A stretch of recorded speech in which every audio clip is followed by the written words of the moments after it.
उपराष्ट्रपती निवडणुकीमध्ये मवियाची मतं फुटली. शिवसेना खासदार नरेश म्हस्के यांनी हा दावा केलेला आहे. शिवसेना उद्धव बाळासाहेब ठाकरे पक्षाची 5 मतं फुटल्याचा दावा करण्यात आलाय, तर राष्ट्रवादी शरदचंद्र पवार पक्षाची 2 मतं फुटल्याचा दावा करण्यात आलेला आहे.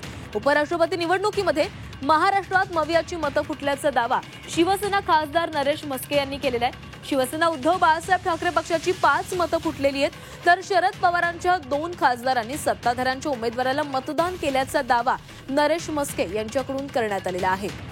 तर उपराष्ट्रपती पदाच्या निवडणुकीमध्ये एनडीएचा उमेदवार विजयी झालेला आहे आणि या निवडणुकीमध्ये इंडिया आघाडीची मतं फुटल्याचा दावा करण्यात आलेला आहे. सोबतच मवियाची मतं देखील फुटल्याचा दावा करण्यात आला आहे.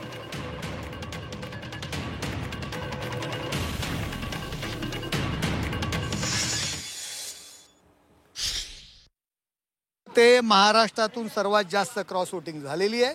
युबीटी असेल, एनसीपी असेल, काँग्रेसमधलं प्रमाण कमी आहे, पण तो बाकीच्या पक्षातून सर्वात जास्त पर्सेंटेजमध्ये आम्हाला मतदान मिळालेलं आहे. महाराष्ट्राचा माणूस, महाराष्ट्राचे राज्यपाल नरेंद्र मोदी साहेबांच्या नेतृत्वावरती विश्वास आणि एकनाथ शिंदे साहेब आणि त्याचबरोबर देवेंद्रजी यांनी केलेली स्ट्रॅटेजी, यामुळे हे मतदान आम्हाला झालेलं आहे.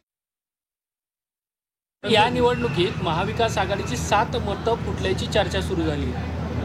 असं ती चर्चा सतत चालू राहील. कशी फुटली, कोणाची फुटली यावरती चर्चा करण्यापेक्षा अधिक मतं त्या ठिकाणी मिळवण्यामध्ये एनडीए यशस्वी झालं.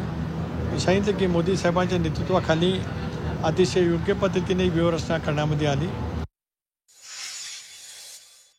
महाविकास आघाडीमध्ये काही अलबेल नाही आहे हे याच्यावरून दिसून येतं आणि त्यांच्याच खासदारांना त्यांच्या नेतृत्वावरती भरोसा नाही आहे, म्हणून असं मतदान जे आहे हे त्या खासदारांनी केलेलं आहे. त्यांच्याच खासदारांना त्यांच्यावरती भरोसा नाही, त्यांच्याच खासदारांना काय पकडून घेऊन गेले का मतदान करण्यासाठी की CP राधाकृष्णनना मतदान करा? अरे तुमच्या नेतृत्व त्यांना पटत नाहीये, तुमच्या लीडरचं नेतृत्व त्यांना मान्य नाहीये. इंडिया अलायन्सचं जो नेतृत्व करतोय राहुल गांधी, त्याचं नेतृत्व जे आहे या खासदारांना मान्य नाहीये, म्हणून त्यांनी हा पवित्रा जो आहे तो घेतलेला आहे.